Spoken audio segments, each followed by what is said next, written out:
siapa. Jadi kami ada kegiatan yang sifatnya adalah edukasi.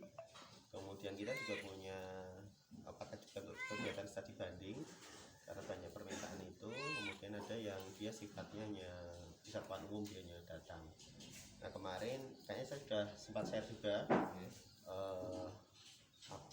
paket-paket kegiatannya. Prinsipnya ibarat apa istilahnya ya, menu makanan itu kami punya banyak pilihan dan nanti disesuaikan dengan kebutuhan. Jadi yang pertama. Kemudian yang kedua terkait teknis kegiatan, nanti biasanya menentukan waktu ketika di sini bisa, maksudnya kita kan juga ngatur dengan tamu yang lain. Ketika sudah ada itu biasanya kami ada dalam satu hari itu maksimal 3 grup, karena kami mungkin bisanya menghandle itu 3 grup pendopo yang digunakan, kemudian tim segala macam. Nah ketika lebih dari itu biasanya kami akan memberikan rekomendasi waktu yang lain biar semuanya nyaman kemudian optimal.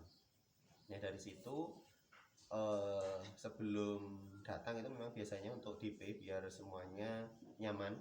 Jadi dari jenengan juga ada kepastian sudah diagendakan di sini.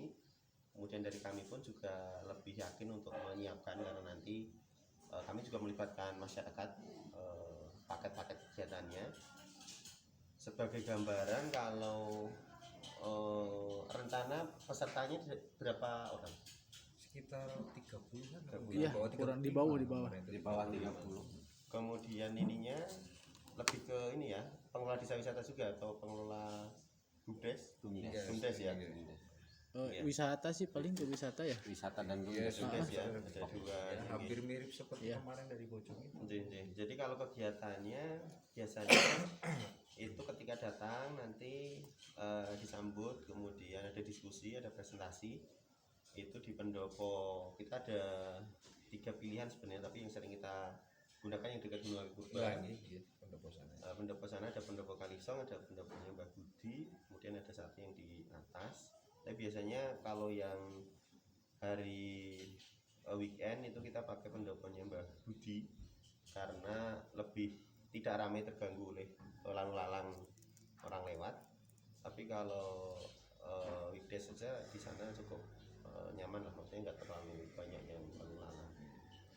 Dari situ nanti biasanya kunjungan ke lapangan. Setelah presentasi ada diskusi, kemudian kunjungan ke lapangan. Itu ada beberapa yang sering dikunjungi biasanya itu ke peternakan kambing Itawa. Itu proses apa istilahnya ya, peternakan sampai menjadi produk, termasuk pemerahan segala macam. Karena itu nanti searah ke embung, jadi naik ke embung, itu waduk ini di atas bukit. Kemudian turun, itu ada beberapa opsi kegiatan, ada di pengolahan coklat, ada batik juga, ada spa. Tapi biasanya yang paling siap setiap waktu itu adalah di pengolahan coklat. Itu juga bisa belajar dari hulu sampai hilir. Kemudian nanti misalkan ya nanti saya nggak tahu unit kegiatan BUMDes di tempat Bapak itu apa, tapi di kita itu ada pengolahan sampah juga, misalkan pengen showing di sana juga bisa. Nah kita pun juga menyiapkan paket sampai makan siang juga. Jadi biasanya kalau datangnya dia katakanlah jam 8 atau jam 9 itu makan siang dulu baru ke lapangan. Tapi misalkan datangnya pagi, nanti menyesuaikan, katakanlah pagi banget kayak gini, kemudian di tengah-tengah di lapangan itu bisa makan siang. Kalau ini mau persis replikasi Bojong kemarin.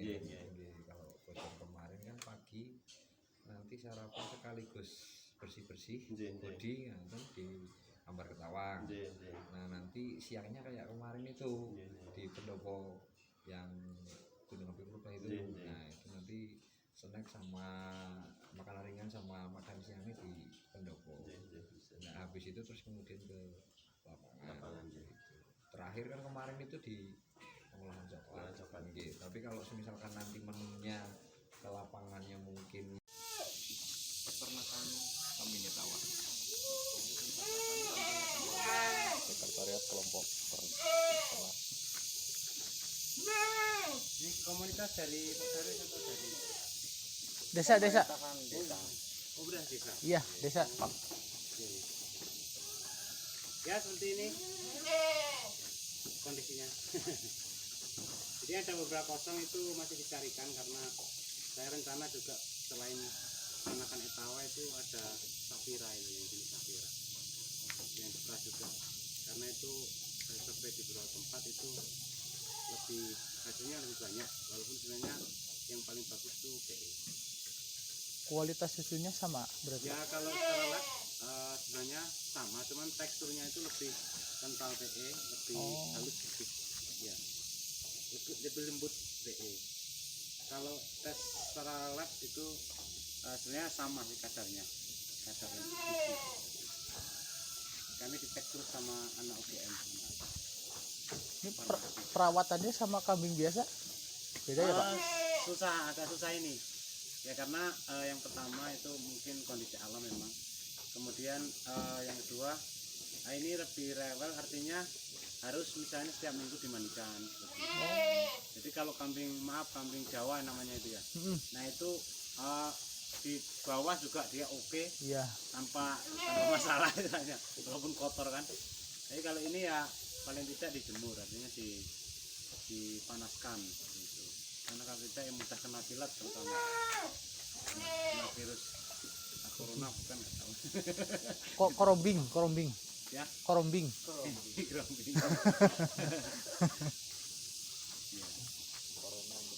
Sekarang juga teman-teman ini mulai silang dengan PE sama Bigon, kambing Jawa yang sudah agak besar itu yang warna coklat.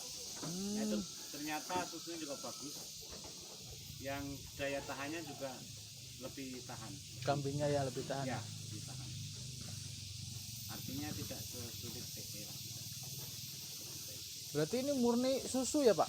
Ya, Kalau susu. nggak daging ya nggak? Daging kalau kalau tahu, misalnya sudah upgrade, maksud saya upgrade itu Nggak sudah kurang lah. produksinya karena umur lah. Nah itu kami gemukan, kemudian kami jual.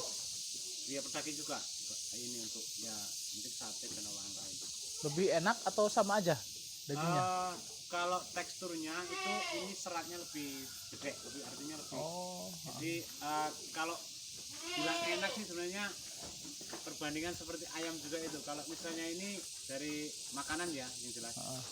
Itu lebih enak kata mereka itu ya kambing Jawa itu istilahnya mantapnya lah. Cuman kalau orang kan kesukaan biasanya, saya nggak terlalu ini, saya kambing apa itu istilahnya standarnya aja misalnya apa atau itu namanya Domba. Nah domba istilahnya. Nah itu biasanya lebih enteng lah untuk katakan yang klinisnya itu resikonya darah tinggi dan sebagainya itu lebih ringan katanya. Cuman sebenarnya sama aja sih, cuman tekstur dagingnya beda.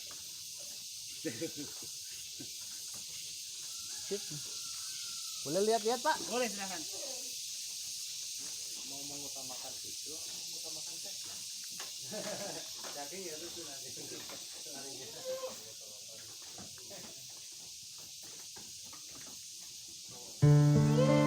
Halo Bing.